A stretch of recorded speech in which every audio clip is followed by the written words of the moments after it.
Sekarang paling terbaru istilahnya itu PDP HIV, itu minum obat ARV itu kita butuh komitmen seumur hidup.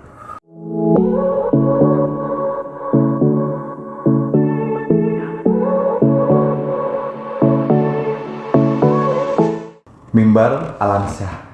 Panggilannya siapa? Kalau boleh tahu? Alan, Alan. Sekarang dinas di mana? saya sehari-hari dinas di IGD. IGD Krikilan ya. Bakti Usaha Krikilan. Krikilan. Mungkin ada tambahan dinas di mana? Ya sementara masih di IGD saja. Itu saja. Oh, setahu saya kepala unit rawat inap. Ya bisa dikatakan seperti itu juga lah, Mas Yayang. Kepala unit rawat inap. Apa sih tugasnya kepala unit rawat inap? Kepala unit rawat inap secara garis besar ya, itu tugasnya mencakup ruang-ruangan rawat inap di Rumah Sakit Bakti Usaha Krikilan. Seperti kita bisa menampung aspirasi-aspirasi dari kepala ruangan-ruangan, nanti kita sampaikan ke manajemen ataupun sebagai tim verifikator BPJS itu juga bisa. Oh gitu. Iya. Jadi ada tambahan ya. Ada tambahannya juga.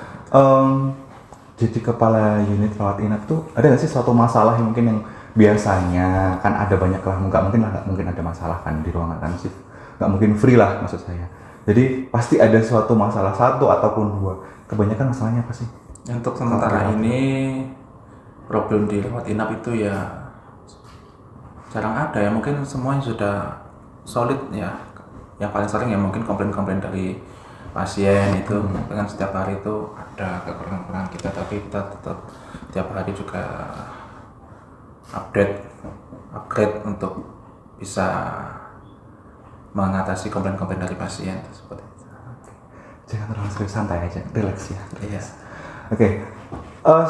Setahu saya juga buka layanan di Poli Rawat Jalan. Iya. Poli apakah kalau boleh tahu? Ya, saya di Rumah Sakit Krikilan ini diberi tugas sebagai dokter ya di layanan HIV yang dulu disebut CST, Ya. VCT, sekarang yang paling terbaru itu PDP HIV. Apa itu CST? Nah itu singkatan ya, Care Support Treatment, atau yang orang kenal itu lain VCT.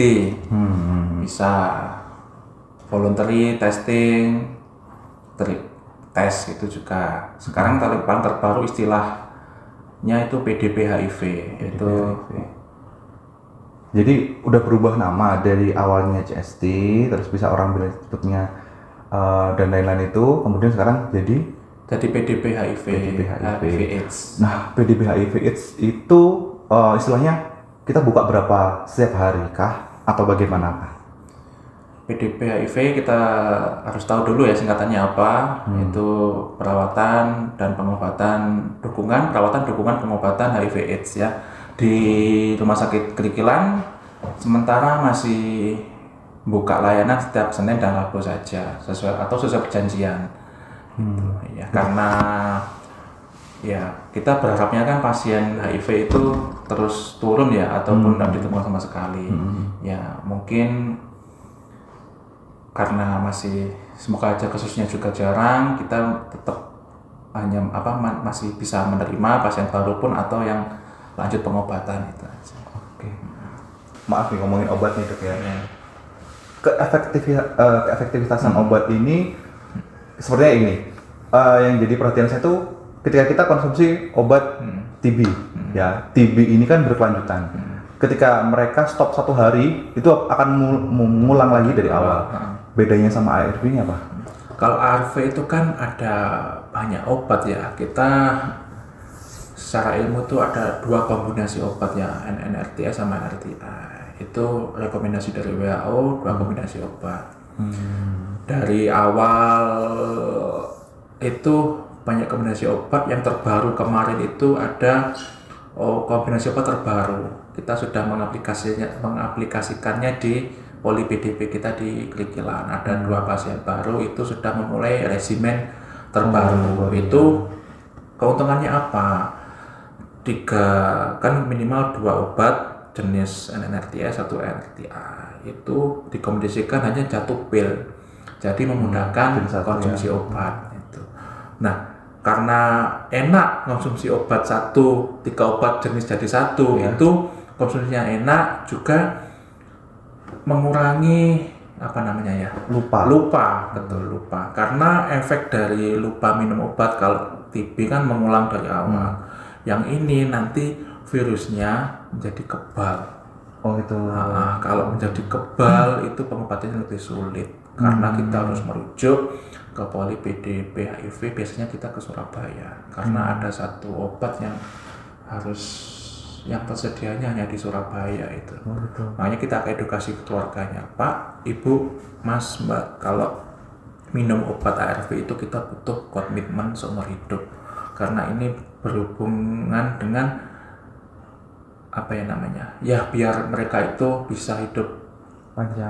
itu seperti layaknya kita lah, mereka bisa aktivitas, menikah. Kata-kata kan datang karena sudah AIDS, datang sudah di kasur itu ya, bed rest total. Setelah pengobatan mereka ada yang datang kursi roda, datang sudah wajahnya beda, sudah aktivitas seperti biasa dan punya anak, itu ada banyak.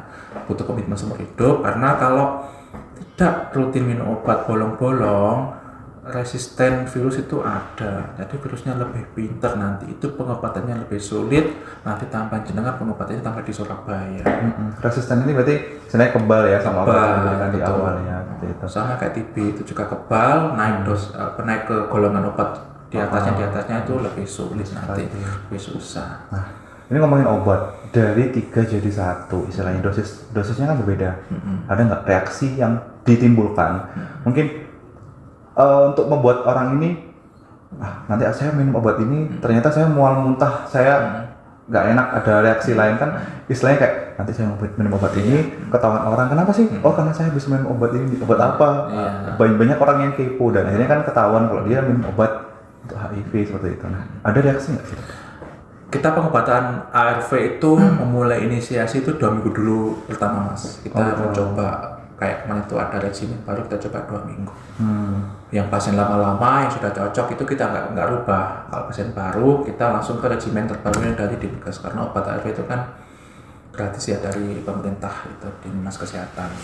Nah, 2 minggu kita evaluasi karena 1 tablet utuh itu kan dari Dinkes sudah sosialisasi efek samping lebih minimal, efek ke pengobatannya lebih tinggi. Itu sudah ada edukasi, sudah ada sosialisasi. Nah, 2 minggu rata-rata itu nggak ada keluhan sama sekali.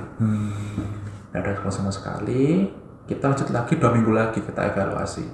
Mungkin kita memberitahu ke pasiennya, mungkin efek sampingnya bisa mual, muntah, pusing itu mungkin efek samping obat atau karena yang lain, tapi rata-rata tidak ada efek samping sama sekali. Tambah meningkatkan lifestyle atau kualitas hidupnya mereka. Setelah 2 minggu awal inisiasi, 2 minggu lagi evaluasi lagi, setelah itu bebas pasiennya ngambil obat 1 bulan sekali.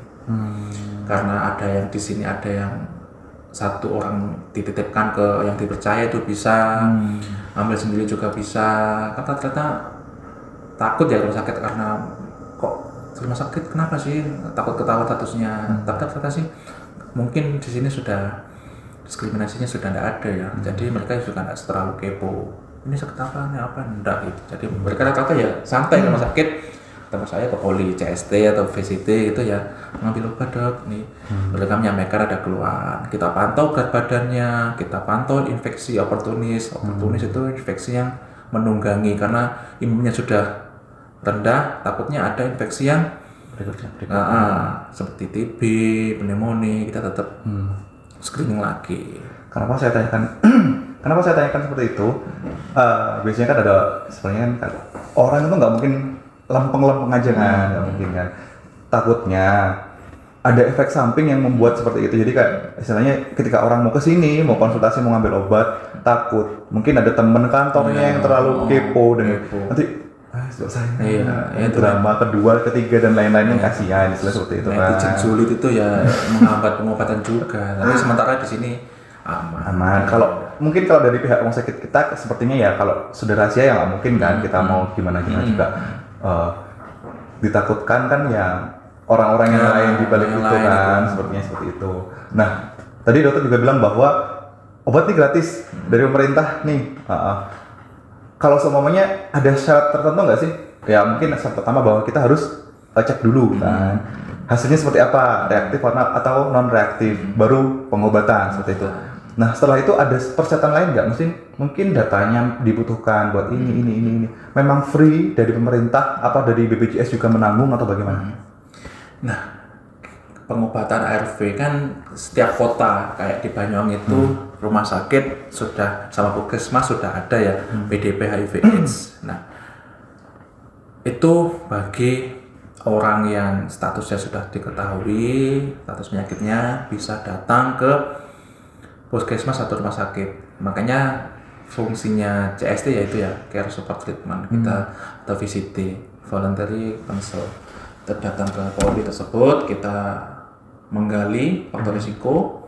Jika sudah ada hasilnya, status pasien, kita bisa mulai pengobatan. Nah itu tergantung dari di manakah pasien itu datang ke puskesmas ini, ke rumah sakit. Keuntungannya di rumah sakit apa? Kita terintegrasi sama lab ya. Kita bisa sebelum pengobatan kita bisa sarankan, Bu, Pak, Mas, Mbak, sebelum cek memulai pengobatan kita sarankan cek seperti cek darah lengkap HB-nya, fungsi livernya, fungsi ginjalnya, apakah ada kontraindikasi untuk minum obat. Enaknya di rumah sakit itu lebih terintegrasi, lebih lengkap, itu pun lebih enak ke pasiennya gitu, lebih nggak bolak-balik gitu. Keuntungannya di rumah sakit itu poinnya. Nah, keuntungannya juga kayak ada pasien A itu dari luar kota berkunjung di kita Banyuwangi. Obatnya habis, harus minum besok. Bisa datang ke tiap rumah sakit atau puskesmas PDP dengan menunjukkan kopi bukunya, buktinya. Nanti kita juga ngasih obat sementara lah. Nah, selama pasien tersebut di sini dan menunggu kembali ke tempatnya yang rutin mengambil obat. Itu juga nanti tim konselor kita yang PIC-nya juga berhubungan dengan kayak memberikan memo gitu. Nah, jadi kita ada grupnya di WA itu ya. Jadi istilahnya kan ada kan, integrasi itu. Nggak ribet lah, kita nggak harus bawa ini dan ini gitu kan. Orang-orang kan mikirnya nanti ribet nanti repot dan ini perlu persetujuan. Mungkin ya kalau yang belum berusia di atas 17 tahun perlu persetujuan orang tua lah gini. Nah, ya saya mau tanya lagi nih akhirnya ini. Misalnya gitu kan. Jadi saya penasaran soalnya. Mungkin dari teman-teman yang lain juga ada yang penasaran dengan ini kan, akhirnya tahu dan tidak takut dan tidak mungkin mengucilkan orang lain. Intinya kan seperti itu. Iya, jadi kita kan buat edukasi teman-teman yang lain juga kan. Nah, dua pertanyaan terakhir. Jadi istilahnya saya simpulkan ya. Jadi nggak perlu kita membawa BPJS. Mungkin kalau kartu KTP ya aja dibawa itu. Seperti biasa. Jadi tidak dipungut biaya sama sekali. Kalau semuanya kita nggak punya BPJS, ya itu umum ya. Mungkin kebijakan dari puskesmas atau rumah sakit mengambil tiket dari pendaftaran. Mungkin biaya administrasi sendiri ya, bukan biaya obat. Ya. Kita juga kayak mungkin saat pasien umum ya ke poli, dok saya ada keluhan batuk, nyeri perut, mungkin yang berbayar hanya obat tambahannya. Obat tambahan karena ada keluhan yang tambahan gitu. Kalau murni ARV gratis dari pemerintah karena support pemerintah itu bagus sekali ya, mendukung 3-0 tadi. Ya. Pertanyaan ini saya gini, lanjut yang tadi, soalnya ada HIV ini, karena HIV umur 15 tahun, karena dia seks bebas lah. Dia nggak mungkin, dia nggak mau ngasih tahu orang tua. Gimana cara ngambil obat? Nggak bisa, karena secara admin itu masih anak-anak ya, kan usia 0 sampai 18 tahun itu masih anak-anak. Harus kita didampingi. Itu pun sebelum kita mengambil konseling atau sampel darah itu dicek, kita harus menjelaskan anak ibu, putra ibu ada faktor risiko, kita jelaskan, ada inform konsennya, ada tanda tangannya. Itu juga persetujuan dari orang tua. Jadi orang tua wajib. Jadi hasil nanti tetap orang tua harus tahu ya. Harus tahu. Di bawah 18 tahun. Kalau soalnya kasusnya ini agak horor nih kasusnya. Soalnya kasusnya LGBT. Dia nggak mau nih ditemukannya kan kita nggak mungkin kan tiba-tiba langsung, Bu, anak ibu mau saya tes gini-gini. Iya. Kita kan ngomong ke pasien dulu nih. Ketika ngomong ke pasien, pasiennya menolak, dia berhak dong. Kita ngomong apa nih? Sudah cukup umur atau belum umur ini? Belum. Belum umur. Ini kasus yang sulit ya. Kita jawab juga dilema ini. Ya, untungnya belum ada kasus seperti itu ya. Ya, tapi secara administrasi kita tetap nggak boleh harus gitu ya. Karena berhubungan dengan hukum. Berhubungan dengan hukum. Kita nggak boleh mementingkan kepentingan pasien, tapi kita itu sebenarnya itu salah itu. Baru kalau sudah di atas usia 18 tahun, mereka sudah punya kuasa, sudah punya tanggung jawab sendiri gitu, meskipun belum menikah, tapi dia sudah punya kewajiban sendiri untuk dirinya sendiri, itu enggak apa-apa. Kalau di bawah usia itu kita enggak boleh menuruti keinginan pasien. Harus orang tuanya atau walinya itu tahu, harus tahu. Berarti di atas 18 dengan kasus yang sama mungkin beda lagi ya? Beda lagi. Oke. Jadi orang tua istilahnya berkewajiban sampai umur 18 tahun dengan kasus yang seperti ini. Saya sebutkan seperti itu. Jadi ketika saya kuliah nih, saya kena HIV nih, mama ya, naudzubillah ya. Terus ternyata kasusnya yang tadi seperti itu. Berarti kan kita berhak kan nggak ngasih tahu orang tua dan kita kan langsung pengobatan sendiri kan di pengobatan sendiri. Ya. Makanya kita tawarkan, Mas, Mbak, kapan siap membuka statusnya gitu. Tetap kita mengedukasi, harus tahu gitu. Soalnya kan masih usia produktif, mereka juga bisa punya masa depan, mungkin menikah, punya anak atau punya rencana yang lain ya. Harus kita kapan membuka statusnya. Belum dok, saya belum siap. Ini bukan kepo kan ya? Bukan kepo. Tetap untuk mempersiapkan selanjutnya. Kan kita tidak mungkin dia menutupi statusnya terus, apalagi masih usia produktif itu. Tetap kita kapan siapnya penderita untuk membuka statusnya ke orang yang mereka percaya, hanya yang mereka percaya. Setelah itu haknya mereka ya. Yang penting kita sudah memberitahu bahwa pasien boleh memberikan statusnya ke warga dan tertentu saja. Pertanyaan terakhir dari saya, ketika sudah mengalami pengobatan, itu kan mesti kan wajib mungkin 1 bulan sekali ngambil obat di sini atau 2 minggu lah ya, seperti dokter tadi sebutkan. Kita perlu wajib tes lagi, cek lagi darah itu setelah berapa bulan? Kalau sudah 2 minggu itu ngambilnya tiap bulan ya Mas ya, kan lebih enak. Kan mikirnya sebulan sekali nggak ribet ya. Sebulan sekali ada SOP-nya, tiap 6 bulan, tiap 1 tahun, lipatan 1 tahun untuk ngecek viral load-nya tadi gitu. Jadi 6 bulan, berikutnya 6 bulan lagi kan, habis itu setahun, 2 tahun, berlanjutan seperti itu. Gitu. Itu untuk ngetes viral load-nya. Viral load-nya seperti apa? Jadi di sini ada berapa pasien? Di sini yang pengobatan rutin itu 4 atau 5 ya. Yang 2 itu kasus baru, yang 3 itu dari PDP lain seperti RSUD Genteng, karena dulu kan belum buka ya, kita buka awal tahun 2020 karena domisilinya lebih dekat ke Kerikilan, akhirnya pasien tersebut pindah PDP dengan surat pengantar, jadi tidak serta-merta pindah dari sana, sudah mendapatkan terapi ini, tidak ada efek samping, berarti kita lanjutkan. Ada yang pasien baru kita temukan di sini, mulai pengobatan baru, regimen baru di sini juga, alhamdulillah sudah 6 bulan, tinggal cek viral load-nya, masih proses ini. Jadi sudah aktivitas seperti biasa. Polinya jenengan dibuka setiap hari apa?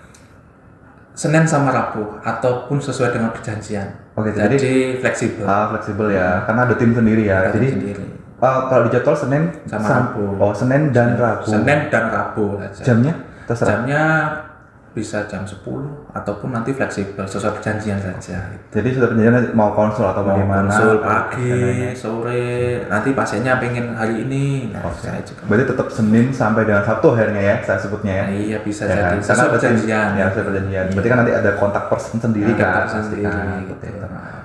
Pembahasan yang menarik. Iya. Mungkin hari ini kita ngobrol sampai di sini dulu. Iya. Mau dinas lagi kan? Iya. Mungkin bisa diminum dulu minumannya. Terima kasih kesempatannya yang diberikan, informasinya sangat menarik sekali. Berarti Polivisite VCT ini dibuka Senin Senin Sabtu atau dengan perjanjian appointment ya, perjanjian dari timnya. Iya. Terima kasih. Ya jangan lupa Mas Sayang, kita Desember ada Hari HIV/AIDS ya. Oh, Desember. Kita juga memeriahkan Hari HIV/AIDS dengan itu ya targetnya 3-0 ya. 3-0 ya. Penemuan baru, 0 kematian HIV, Makanya, sama 0 zero diskriminasi. Oke, baik. Bisa dilanjutkan lagi. Siap. Saya tutup sampai di Oke. sini. Wassalamualaikum warahmatullahi wabarakatuh. Waalaikumsalam.